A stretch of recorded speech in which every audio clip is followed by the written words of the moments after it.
할렐루야. 성경 1189장 장별로 알아가는 성경 이야기 진행을 맡고 있는 구재숙 목사입니다. 반갑습니다.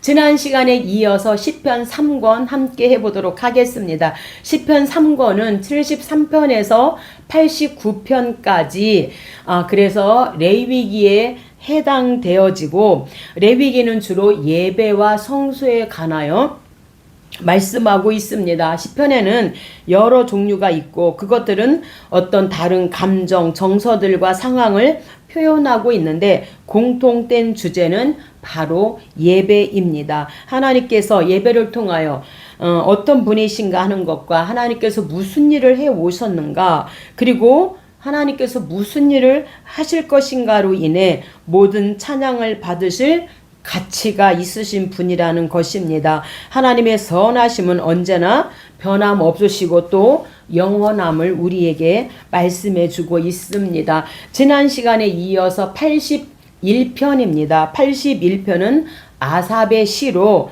입을 넓게, 입을 크게 열라 이렇게 말씀합니다. 81편의 시는 아삽 가문이 보존한 시로 이스라엘 백성이 3대 절기, 무맥수, 무교절, 맥주절, 수장절이죠. 그 3대 절기 가운데서도 특히 장막절에 불렀던 찬송시입니다. 절기를 맞이하여 백성들에게 하나님을 찬양할 것을 권고하는 전반부와 하나님의 위대하신 구원 역사를 회고하는 가운데 하나님을 거역하지 말고 항상 순복할 것을 촉구하는 후반부로 이어지고 있습니다. 3절입니다. 성경 가지고 계신 분은 저와 함께 성경을 찾아가면서 함께 은혜 받으면 좋을 것 같습니다. 초하루와 보름과 우리의 명절에 나팔을 불지어다. 초하루는 하나님의 명령에 따라 이날에 이스라엘 백성들은 제물을 드리고 제물 위에 나팔을 부른 7월 1일 나팔절을 의미합니다. 또한 보름은 장막절 축제가 시작되는 15일, 그래서 7월 15일을 말하고 있습니다. 이스라엘 자손은 광야 생활 동안에 하나님께서 그들을 인도해 주심을 기념하고 감사하기 위해서 7월 15일부터 21일까지 7일 동안 장막절을 이들이 지키게 되어지는데, 이들이 장막절을 지킬 때 황소 70마리를 7일에 걸쳐서 드립니다. 그래서 첫날에 13마리, 12마리, 11마리, 10마리, 9마리, 8마리, 7일에 7마리 이렇게 70마리의 황소를 드리고, 또한 모든 사람들은 다 이제 야외 광장으로 나와서 장막을 짓습니다. 얼기설기인가 가데스 바네에서 40년 동안 그 장막 생활한, 그 천막 생활한 그대로 재현해서 장막을 짓고 7일 동안 온 가족이 그 장막 안에서 이제 하나님 말씀을 이렇게 들으면서 지내게 되어지고요. 그 장막, 천막 안에 누워있을 때 얼기설기 천장의 별이 5개에서 7개 정도 보이도록 똑같이 그렇게 재현을 했다고 합니다. 그리고 7째 되는 날에는 이들이 대축제를 하게 되어지는데 여인들, 일반 백성들이 다 제사장의 뜰에 들어갈 수 있었고, 이때 이들이 그런 대축제를 이제 하면서 그렇게 절기 장막절을 지켰다고 합니다. 10절입니다. 나는 너를 애굽 땅에서 인도하여 낸 내 하나님이니 내 입을 크게 열라 내가 채우리라. 하나님께서 애굽 땅에서 인도해낸 하나님이니 내 입을 크게 넓게 열어라. 하나님께서 채워주시겠다 이렇게 말씀합니다. 오늘 저와 여러분은 믿음의 분량만큼 입을 넓게 크게 열 수가 있는데, 우리가 불타는 비전을 갖고 존귀하게 사용해 주실 그날을 기다리면서 우리가 하나님 앞에 입을 크게 열었으면 좋겠습니다. 그래서 이 81편은 아삽 가문이 보존한 시로 3대 절기 중 장막절에 불렀던 찬송시입니다. 하나님의 그 구원의 은혜를 기억하며 동시에 백성의 불순종을 책망하는 말씀입니다. 하나님의 구원의 은혜를 기억하며 찬양하고 그분의 음성을 듣고 순종하라는 메시지가 바로 오늘 81편의 말씀입니다. 82편은 아삽의 시, 아삽은 12편을 기록했죠. 정의 구원입니다. 구현입니다. 이 세상 주권자이신 공의의 하나님이 정의의 시련을 인간 통치자들에게 위임하신 만큼 그들이 마땅히 하나님의 뜻을 좇아야 함을 교훈하고 있는 정의 실현 또는 정의 구현입니다. 1절입니다. 하나님은 신들의 모임 가운데 서시며 하나님은 그들 가운데서 재판하시느니라. 그래서 신들의 모임은 이스라엘 회중을 의미하고 가리키고 있습니다. 2절입니다. 너희가 불공평한 판단을 하며 악인의 낯을 보기를 언제까지 하려느냐. 가난한 자와 고아를 위하여 판단하며 곤고한 자와 빈궁한 자에게 공의를 베풀지며 가난한 자와 궁핍한 자를 구원하며 악인들의 손에서 건질지니라 하시는 도다. 그래서 세상의 주권자이신 공의의 하나님이 정의의 시련을 인간 통치자들에게 위임하시고 그들도 마땅히 하나님의 뜻을 쫓아야 함을 강조하면서 82편은 하나님께서 불의한 재판장들을 책망하시고 공의의 심판을 선포하시는 시로 권력자와 재판관을 책망하시고 하나님만이 세상을 공의로 다스리신다는 메시지를 우리에게 주고 있습니다. 83편입니다. 83편은 아삽의 시인데 저주시 2입니다. 우리가 58편은 저주시 1인데 다윗이 저주로 시를 하나님 앞에 올려드리고 오늘 83편은 아삽의 시로 저주시 2입니다. 이스라엘이 하나님의 택한 백성임을 들어 구원을 호소하였는데 이스라엘을 대적하는 행위는 하나님을 대적하는 행위라는 측면에서 대적들의 진멸을 간구하고 있는 저주시입니다. 13절입니다. 나의 하나님이여 그들이 굴러가는 건불 같게 하시며 바람에 날리는 지푸라기 같게 하소서. 여호와여 그들의 얼굴에 수치가 그득하게 하사 그들이 주의 이름을 찾게 하소서. 그래서 이스라엘을 대적하는 행위는 하나님을 대적한다는 측면에서 대적들의 진멸을 간구하고 이 83편 저주시는 이스라엘을 둘러싼 대적들에게 대한 기도와 하나님의 개입을 요청하는 민족적 탄원시로 즉 연합한 대적들 속에서도 하나님께 구하며 하나님의 공의와 하나님의 그 구원을 신뢰하는 민족적 기도가 바로 저주시 2입니다. 84편입니다. 84편은 고라입니다. 고라는 11편을 기록했는데 고라의 시로 성전 사모입니다. 예루살렘을 향해 순례길에 오른 시인이 성전을 사모하는 마음으로 노래한 시편으로 시편에 수록된 성전 예찬가 중 최고의 걸작으로 꼽히고 있습니다. 시인은 자신이 얼마나 성전을 사모하는지를 감동적으로 토로하고 있습니다. 그리고 하나님을 간절히 찾는 자, 하나님을 믿고 의지하는 자가 정령 복된 자임을 또한 노래하고 있습니다. 1절입니다. 만군의 여호와여 주의 장막이 어찌 그리 사랑스러운지요. 내 영혼이 여호와의 궁정을 사모하며 쇠약하며 내 마음과 육체가 살아계시는 하나님께 부르짖나이다. 그래서 하나님을 사모하는 마음에 쇠약해질 정도로 그렇게 하나님을 사랑하고 하나님을 사모한다고 이렇게 고라는 이렇게 주님 앞에 하나님을 이렇게 사랑합니다 고백하고 있습니다. 4절입니다. 주의 집에 사는 자들은 복이 있나니. 아멘. 오늘 저와 여러분도 이렇게 이 고라의 시인처럼 우리가 하나님을 너무 사랑해서 상사병이 났어요. 이런 고백이 오늘 있었으면 좋겠습니다. 10절입니다. 주의 궁정에서의 한날이 다른 곳에서의 첫날보다 나은즉 내 하나님의 성전 문지기로 있는 것이 좋사오니. 그래서 주의 궁정은 예루살렘 성전 경내에 있는 뜰을 가리키고 있습니다. 예수님 당시 헤롯 성전은 이방인의 뜰, 그 다음에 여인의 뜰, 이스라엘 뜰, 제사장의 뜰이 이렇게 구분되어 있었습니다. 그래서 이렇게 예루살렘 성전 경내에 있는 이 주의 궁정에서의 한 날이 세상에서의 첫날보다도 내가 하나님의 궁정에서 문지기로 있는 그 하루가 더 귀하고 그 정도로 하나님을 사랑합니다. 하나님을 사모합니다. 이렇게 고백하고 있습니다. 12절 주께 의지하는 자는 복이 있나이다. 그래서 예루살렘을 향해 순례길에 오른 시인이 성전을 사모하는 마음으로 노래한 시로 성전 예찬가 중에 최고의 걸작으로 84편은 고라 자손이 하나님의 성소를 사모하고 하나님과 함께하는 삶을 사모하며 그분의 보호와 하나님의 은혜 안에 참된 복과 만족을 누리는 찬양이 바로 오늘 84편의 찬양입니다. 85편입니다. 85편은 고라의 시입니다. 고라는 11편, 아삽은 12편인데 고라의 시로 포로 귀환 감사입니다.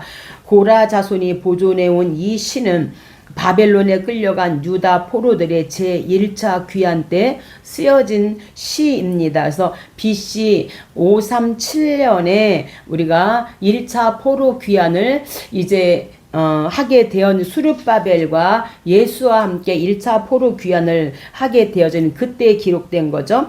따라서 에스라 1장에서 3장은 이 시를 이해하는데 도움을 줍니다. 왜? 1차 포로 귀환 수르바벨과 그 다음에 이들이 이제 인구 조사를 하고 성전 지대를 놓게 되어지는 그런 과정들이죠.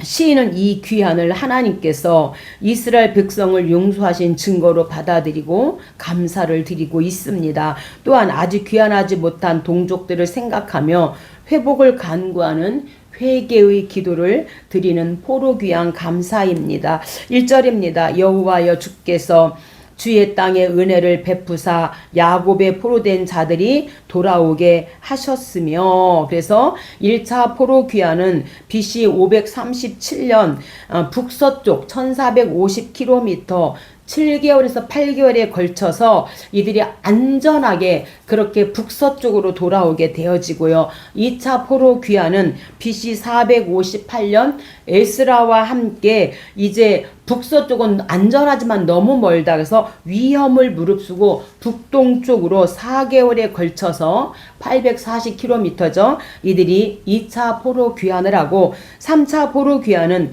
BC 444년 느헤미야와 함께 위험을 무릅쓰고 북동쪽으로 840km 4개월에 걸쳐서 이들이 이제 3차 포로 귀환을 하고 돌아와서 성벽 재건을 52일 만에 극적으로 이렇게 하게 되어집니다. 그래서 이들이 포로 귀환을 하게 되어진 것은 하나님께서 용서하신 그런 증거로 받아들이면서 감사를 드리고 있는 이 85편은 고라 자손의 시로 하나님의 긍휼과 회복, 평화를 갈망하며 감사와 기도를 드리는 시입니다. 하나님의 그 긍휼과 회복을 기억하며 의와 평화와 충만한 삶을 구하는 기도와 찬양의 시입니다. 86편입니다. 86편은 우리가 거의 이 3권은 레위기에 해당하고 예배와 성소이기 때문에 주로 고라와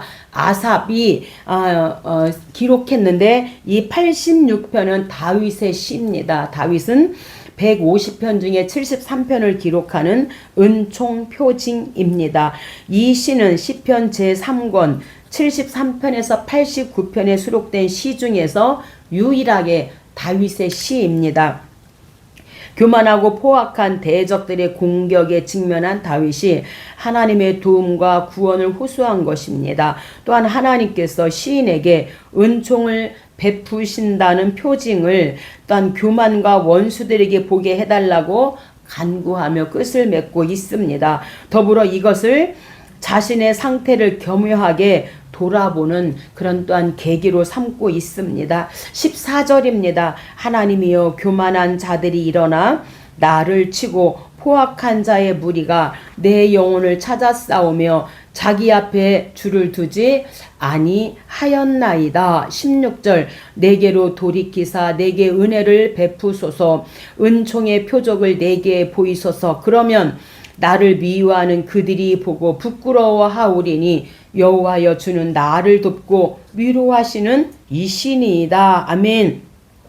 그래서 이 은총의 표적은 하나님이 없다고 믿으며 행동하는 적들에게 하나님이 하나님의 시인을 보호해 주심을 알 수 있는 그런 증거를 좀 보여달라고, 그렇게 구원의 표징을 보여달라고 하나님 앞에 구하고 있습니다. 그래서 사랑과 축복, 표징, 그리고 능력의 그런 표징을 보여주옵소서, 이렇게 지금 하나님 앞에 구하고 있는 시로 교만하고 포악한 대적들의 공격에 직면한 이 다윗이 하나님의 도움과 구원을 호소하면서 교만한 원수들에게 표적을 보여달라고 간구하는 이 86편은 개인적 탄식과 간구, 하나님의 긍휼과 보호를 구하는 기도를 담고 있습니다. 개인적 탄식 속에서도 하나님을 의지하며 긍휼과 구원을 구하는 겸손한 기도입니다.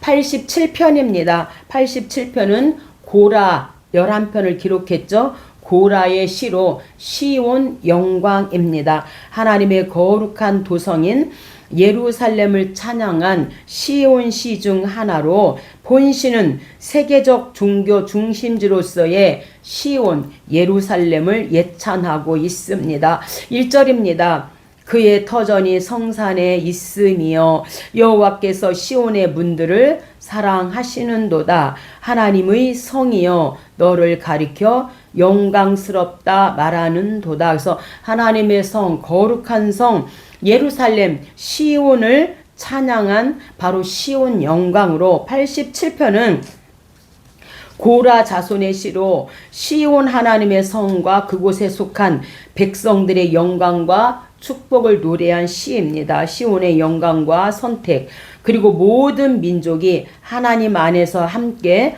축복받음을 노래하는 찬양의 시가 바로 시온 영광입니다. 88편은 고라의 시로 불치병 호소입니다. 해만이 자신의 처지를 탄식하며 간구한 비탄시로 시인은 하나님이 밤낮으로 부르짖는 자신의 기도에 응답해 주시기를 호소하고 있습니다. 3절입니다. 물은 나의 영혼에는 재난이 가득하며 나의 생명은 수월에 가까웠사오니 나는 무덤에 내려가는 자같이 인정되고 힘없는 용사와 같으며 죽은 자 중에 던져진 바 되었으며 무덤에 누운 자 같으니이다. 그래서 불치병에 걸려서 절망적 이런 상황에서 지은 시예요. 얼마나 아프면, 저도 아파본 적이 꽤 있지만 너무 아플 때는 하나님 족합니다, 하나님 품에 안기고 싶습니다, 이런 기도가 저절로 나오잖아요. 저만 그런 게 아니라 다른 분들도 이렇게 많이 이렇게 오늘 88편 불치병에 걸렸다면 그런 기도를 한두 번은 다 해봤으리라 생각합니다. 6절 주께서 깊은 웅덩이와 어둡고 음침한 곳에 두셨사오며, 얼마나 아팠는지 깊은 웅덩이와 음침한 그런 곳에 있었다 이러면서 하나님 고쳐달라고 이렇게 하나님 앞에 불치병에 대해서 호소하고 있는 88편은 극심한 고난과 절망 속에서 하나님께 부르짖는 탄원의 시입니다. 응답 없는 고난 속에서도 하나님께 부르짖으며 절망과 외로움을 솔직하게 드러내는 탄식의 시가 바로 불치병 호소입니다. 마지막 89편입니다. 89편은 에단이 한 편을 기록했는데 바로 89편 다윗 언약 강구입니다. 하나님이 다윗 언약, 사무엘하 7장 다윗 언약이죠. 이 사무엘하 7장 다윗 언약에 근거한 열방의 조롱거리가 된 이 사울 왕조를 회복시켜 달라고 간구한 시입니다. 대개의 학자들은 르호보암 당시 애굽왕 시삭이 유다를 침공한 사건을 배경으로 보고 있습니다. 열왕기상 14장 애굽 침입이죠. 시는 먼저 하나님의 권능과 신실하심을 찬양한 후에 유다를 구원해 주시기를 강구하고 있는 시입니다. 3절입니다. 주께서 이르시되 나는 내가 택한 자와 언약을 했으며 내 종 다윗에게 맹세하기를. 그게 다윗 언약이죠.